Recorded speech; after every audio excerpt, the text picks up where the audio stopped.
Natalija, pred tabo je igrica Povej ali pojej. Poteka tako, da ti jaz postavim vprašanje, na katerega lahko odgovor poveš, ali pa to dobroto pred tabo poješ, ali pa popiješ. Truth or dare. Nekaj takega, ne? Resnica ali izziv. Vse jasno? Vse jasno. Torej, ali odgovorim, ali... Si izbereš eno in pokusiš. Kateri od tekmovalcev kmetije ti je v vseh letih šel najbolj na živce? Če bi mogla enega... Rabim ime? Čisto odkrito se vseh tudi ne spomnim, ker jih je bilo v 7 letih jih je ogromno.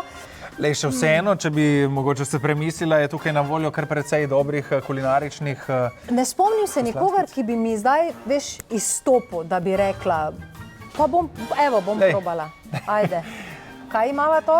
Tukaj imava rumeni smuti s sokom kislega zelja in sesekljanimi olivami. Vse kar šlo. To sploh ni slabo. Okej. Boš poskusil? Pismo, ne vem. Probaj. Zaupaj mi. Ajde. Pa to je pogum, vidiš? Ni slabo.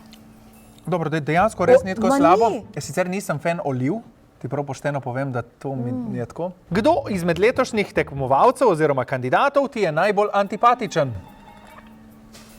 Zdaj, če ti na to odgovorim, boš verjetno želel tudi razlog, ki pa ti ga ne morem izdati.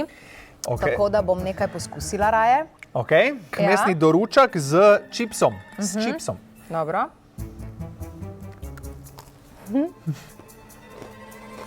Sploh ni slabo. Produkcija, mislim, da moramo mi delati na teh dobrotah, a ne? Pašteta s čipsom. Ne meni to. Hrane se ne meče proč. Odkrito, no? Malo je slano. A bi se raje odpovedala delu na radiju ali vodenju kmetije? Vsi dobro vedo, da je meni televizija moja prva velika, največja in večna ljubezen, tako da bi v tem primeru rekla radiju papa. Če bi lahko izbrala enega od tekmovalcev iz kmetije za partnerja v kickboks dvoboju, kdo bi to bil in zakaj? Marcel, lanski tekmovalec, zato ker je boksar. In bi bil trening z njim po moje zelo zanimiv. Ne bi sparirala, ker spariram ne, ampak bi pa trening z veseljem z njim naredila. Tako da, Marcel, ko boš to gledal, evo, enkrat se dobiva, pa še Blaža vzameva zraven. Bova Blaža vzela zraven in naredimo eno akcijo. En trening. Dobro, glede tega bomo videli, ker moram urnik preveriti, če sem že takrat zaseden, ampak dobro, kar predlagam, da gremo naprej. Diva. Razvrsti naslednje voditelje od najboljšega do najslabšega. Natalija Bratkovič, Peter Poles, Ana Praznik in Tanja Postružnik-Koren. Ne bom tega naredila, pa ne zato, ker ne bi želela, ampak zato, ker vodimo popolnoma različne oddaje in smo v popolnoma drugačni vlogi. Ja, ni problema. Pravila so jasna, tako da... Kaj imava to zelje? Tukaj imava kislo zelje na posteljici otroške kašice. To bo dobro. Sploh ni slabo.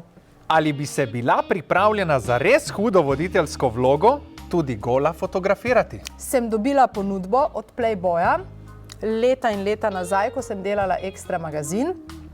Posvetovala sem se s takratnim fantom, ki je izrazil željo, da ne, oziroma ni mi rekel, da ne smem. Vprašala sem tudi mamo in očeta, kaj si mislita. Zdaj, Playboy je v mojih očeh vedno imel zelo okusne fotografije, da se razume. To, kaj vidimo danes, ne vem, na spletu ali pa na Instagramu že zna biti dosti več, kot recimo je takrat pokazal Playboy. Sem si štela v čast, da bi nekdo bil pripravljen mene prikazati v taki luči. Celo pogovarjala sva se, kako bi to izgledalo.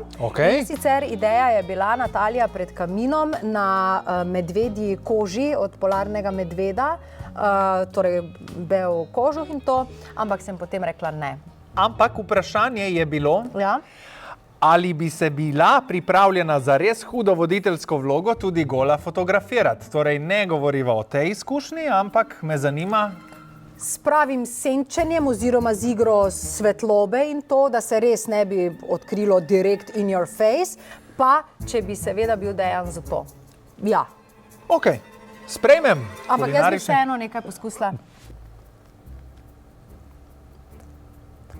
Kot da bi jedla marelično marmelado. Aha, evo. Ej, daj poskusi. Ej, Blaž, moraš. Zaključujemo s to Blaž, rubriko. moraš. Hvala Ne, lepa. resno. Nasvidenje.